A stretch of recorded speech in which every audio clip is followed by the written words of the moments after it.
There are historical precedents of nations abandoning their nuclear weapons programs and arsenals out of self-interest.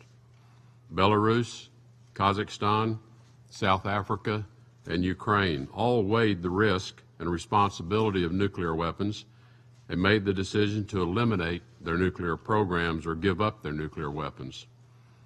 As the apartheid regime in South Africa ended, the country's leaders eliminated its nuclear weapons and joined the Non-Proliferation Treaty as a non-weapon state.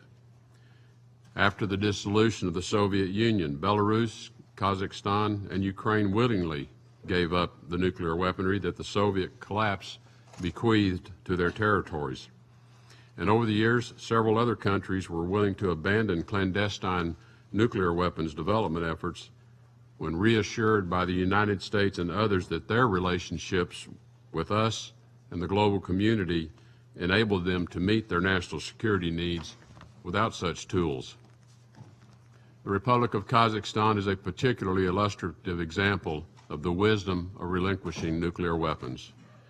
In partnership with the United States and aided by the Cooperative Threat Reduction Act, spearheaded by U.S. Senators Sam Nunn and Richard Lugar, Kazakhstan opted to remove from its territory former Soviet weapons and related nuclear technologies and joined the Non-Proliferation Treaty as a non-weapon state.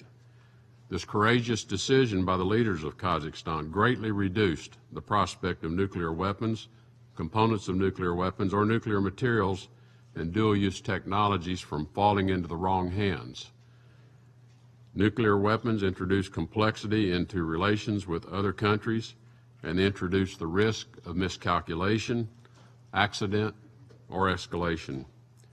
Kazakhstan's actions represented a key step in that country becoming part of the community of nations. As a result of letting go of nuclear weapons, the world does not look on Kazakhstan as a potential nuclear aggressor or a rogue state. It did not make enemies of its nuclear neighbors, Russia or China. Today, Kazakhstan has overwhelmingly been at peace with its neighbors, and its trade relations are robust.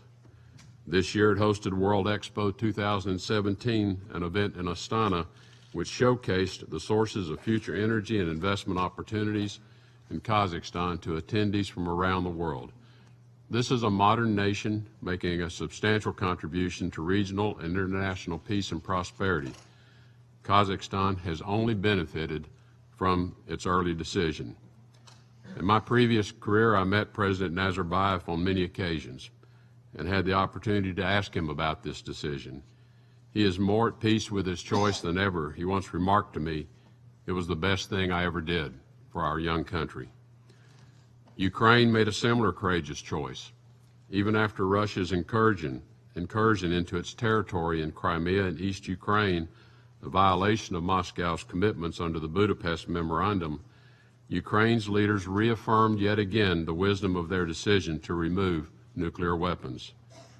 Their friends and allies quickly came to their aid in response to this violation of their sovereignty with a strong, unified set of sanctions on Russia and are steadfastly committed to ending this conflict through full implementation of the Minsk Accords. By rejecting the power of nuclear weapons, both of these two proud nations are in a better place than they would have been otherwise. They reduce the danger of nuclear conflict and helped reduce the chances of such capabilities falling into the hands of irresponsible third parties.